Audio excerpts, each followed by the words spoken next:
Welcome in, everyone. You're going to recognize today's guest. It's his second time being on the show. It's Lindsay Bruce. He's a former member of the 22 SAS, which is the UK's tip of the spear direct action counterterrorism unit.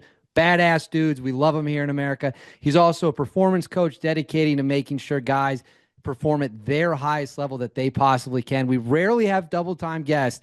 It means that it was very fun the first time. Lindsay, I could not be happier when you reached out, and we're doing this again. Yeah, it's likewise because I got such good feedback personally from the last one that we did. People seem to really like it, so I thought, well, why not? We'll do it again. It seemed to go down well, so I'm sure there's many more things we can talk about. Oh, we have plenty of things to talk about. And I know that at this point in your life, like we just said in the introduction, you're helping people grow. You're helping people get the most out of what they can personally be, reach their potential. But I want to talk about you. You're a guy that served in the SAS. You served at the highest possible level of the military. You went to war. You went through the craziest training imaginable. I want to start off with kind of a curveball that I never asked my guests. Instead of going positive, we're going to start with overcoming adversity first. Are there any moments when you look back at your time in the military or in your personal life where you faced an extreme moment of adversity where you were humbled, you realized maybe I'm not as good at this as I thought I was, and you really had to push through to overcome that? Yeah, I mean, many times it comes in many guises, adversity, challenge. We face it all through life. I guess that maybe the more you go through in life and the more you have to overcome, then you become a little bit better at dealing with it. So maybe your perception of what is difficult changes as life goes on. But there's been many times, many times that I've felt humbled, out of my depth. You know, I could think of many things. I mean, one of the things I would say that always springs to mind for me, when it comes to the military, when it comes to, and I don't like to go on about SAS selection, but I guess one of the things that was almost a blessing in disguise as well, because people tend to, like, when you go through something, when you're out the other end, some people either over exaggerate how difficult something was, or they kind of play it down as if it was easy to make themselves go, yeah, I didn't find that difficult. And something for me that I always found really difficult, I would say, in comparison to maybe the next guy, was when I was on SF selection. You do the hills phase at the beginning, so you do what's called aptitude for the first month. So it's Brecon Beacons. You go out and you do these long, arduous test marches, And on the first week, there's a march called the Fan Dance, which is a really infamous event down here. I do it with my guys. Sometimes I do that route quite a lot with my clients, not in the same capacity, like with the weight and the timing and all that, but that's at the end of week one when you do selection. So you've been there for a week, and then it's the first real test. I mean, you get tested day one, you get like a combat fitness test. At the end of the first week on the Friday, you do something called the Fan Dance, which is a mountain called Penny Fan, which is in the Brecon Beacons National Park in Wales.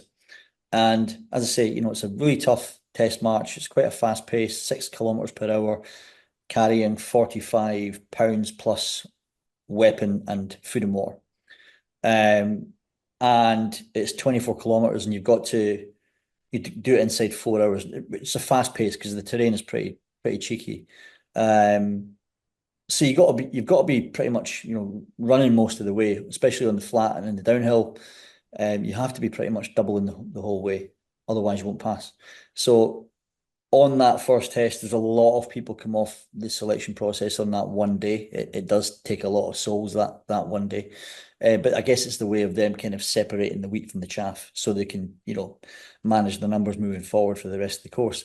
Anyway, whilst I was on this particular test march on the first Friday, I went over Penny Fan. We're going down. We came off down a thing called Jacob's Ladder, which is again a very well known descent and plus ascent, because you've got to go back over again. So you go all the way to the turnaround point, come back.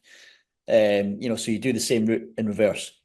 So on the first half, we're going along the track, and I was doubling. I was running with all this weight in my back, and I tripped on a rock, and I went fucking flying piled in and smashed my head straight off a rock and split the scar's kind of hidden by wrinkles now, but for years I had this scar that went from there all the way around to there, like a half moon. It was burst wide open.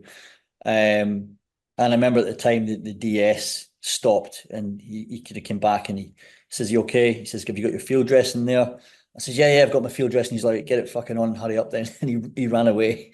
So I'm like stood there getting my field dressing on my eye. And then I just had my weapon in one hand. It was the only time I was allowed to have one hand in my weapon because I had an excuse that the other hand was keeping the fucking blood in my head.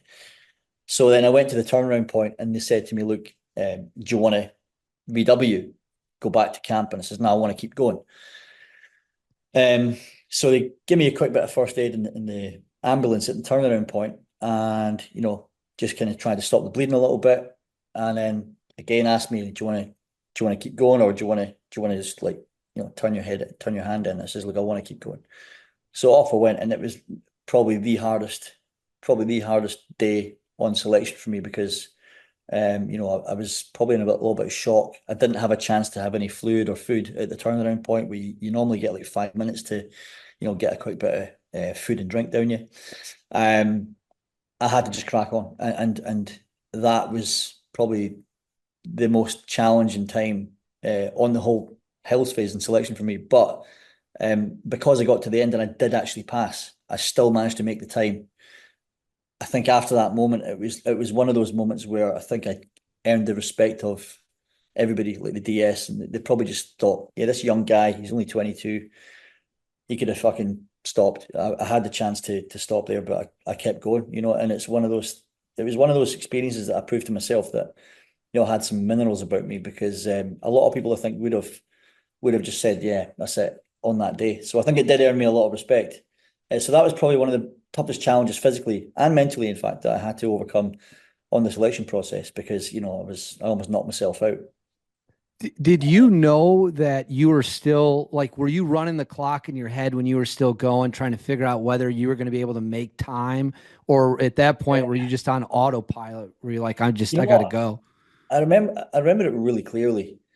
And I also remember thinking, I don't know how I didn't like twist an ankle or something worse on the way down that mountain because towards the end, it was like I think I spent more time on my ass than I did on my feet because I just kept on falling over. The weather was horrendous. The wind and the rain was so fucking bad, and I just couldn't keep my foot, and I was quite delirious. So I remember feeling really low, like my blood sugar was like fucking rock bottom. But I remember just going down that final descent towards the finish point, thinking I fucking have to pass this. Like this is not negotiable. I don't have a choice. I've got to get over that line. And I just remember, I don't know where it came from. I just dug down deep, my fucking deepest reserves that I had. And I guess I was an autopilot. I didn't even look at my watch. I just kind of hoped. I thought I'm just going to fucking, looking at my watch was going to take time almost. It was like, I just need to fucking get down as quick as I can and hope for the best. And that's all I did. But I remember when I got to the end, it just fucking nearly collapsed. And they took me back. So they usually go back in the trucks. I went back with the medic to get my head stitched up because it was all fucking wide open. But thankfully, the cold weather helped stem the bleeding. It's probably a good thing that it was a freezing cold day as well because it was like the middle of January. But I remember going back in the ambulance in the Land Rover and just fucking shaking and be like constantly. I couldn't even keep still. I was shaking like a fucking leaf, and I felt like I was going to pass out. It was fucking horrendous. But it's one of those things. I live to fight another day. So I did the rest of the that phase of the course with a fucking one eye open, and the other one was like a split tennis ball. Did that give you a ton of confidence when it was all said and done? Like a new kind of like, your batteries are recharged. You just had this huge gash on your eye, and now you made time anyways. Like what type of confidence boost does that give you? You know what? It was probably not so much a confidence boost in my own ability. It wasn't about that. I guess it was more about my level of resilience. I think I really tested myself that day.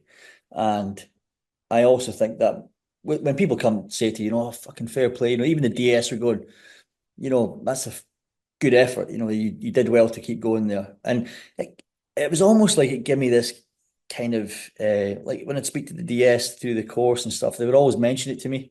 "Oh, how's your eye? You know, how's your eye healing up and stuff?" They would ask me how it is, and I just think I earned a bit of respect. I really did, and that made me feel really good about myself because I was only a young guy, and I wanted to impress. Obviously, you know, everyone wants to impress, you know, the directive staff, and they want to do well. So I guess I thought, yeah, I think I've kind of earned my stripes there. I think they just respected the fact that I kept going.